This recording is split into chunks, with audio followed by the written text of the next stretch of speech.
PIA, post-impact acceleration, okay? That's what we're going to talk about today. Generating speed on this side of the ball, most people can do that in some form or fashion.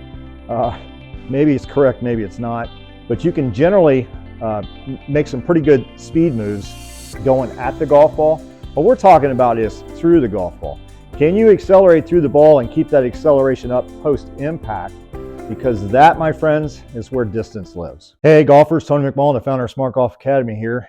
Today, we're going to talk about speed. Speed in your golf swing, speed in hitting the ball, speed in distance, just speed in general. But I have a question first, okay?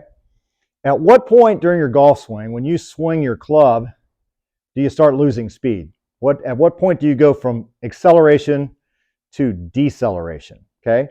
Is it at the golf ball like most golfers, or is it through the golf ball? Because we really want that PIA, post-impact acceleration, okay?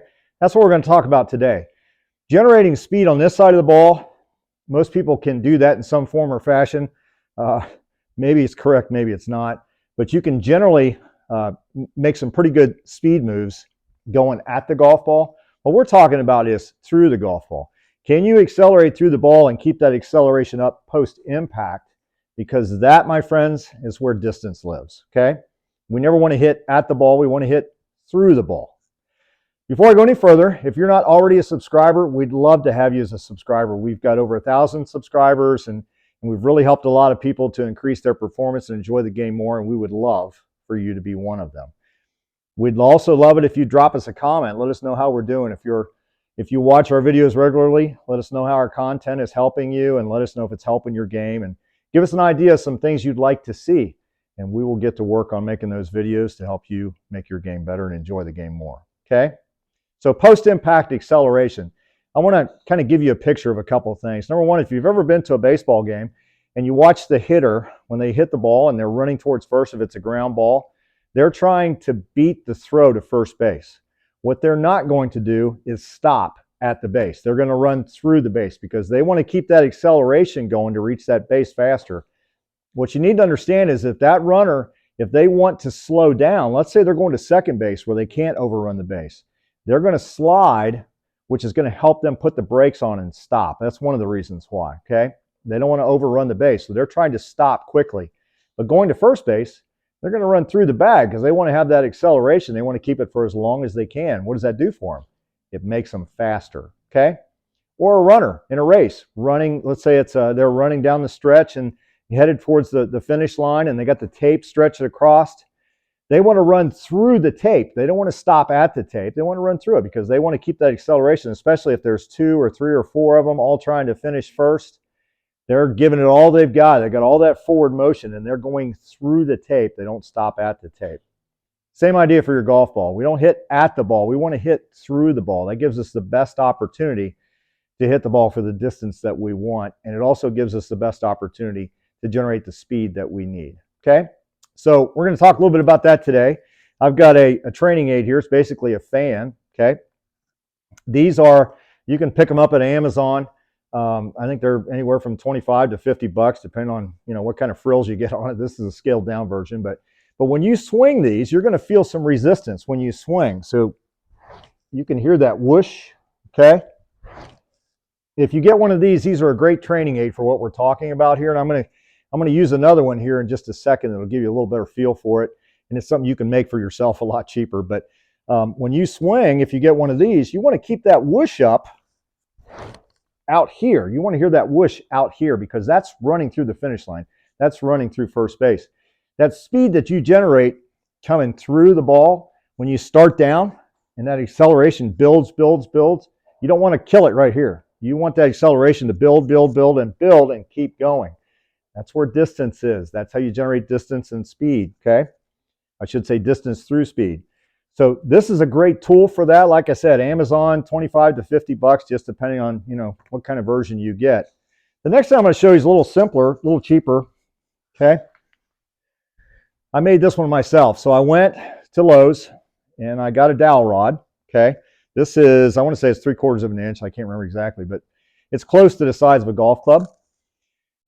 Went and got myself some athletic tape, put athletic tape on here, and then I went to a fabric store and I got a long ribbon, okay, and I attached that ribbon to this, okay. What we want to do with this is we want to be able to swing this in both directions, okay, but what you want to be able to do with it is you want to be able to swing back, and there's a little bit of a lag time, there's a gather time, if you will, because this end of the ribbon has to catch up to you.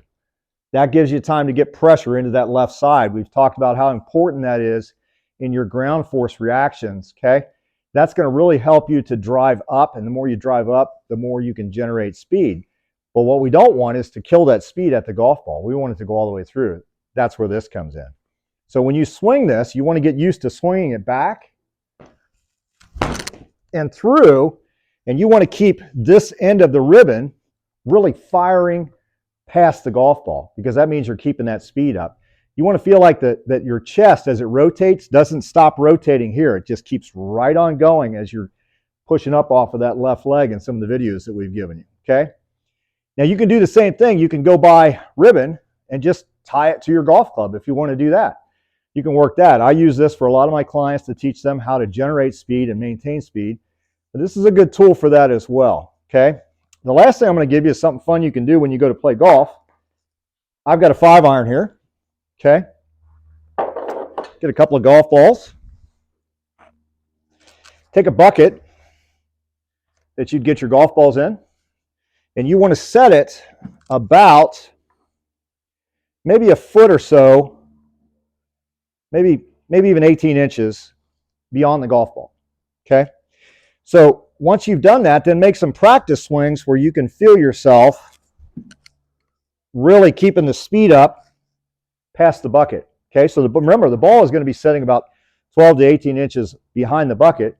So when you hit the ball, you've generated speed, and you're just going to maintain that speed through post-impact, okay? It means after you've hit the golf ball, all right?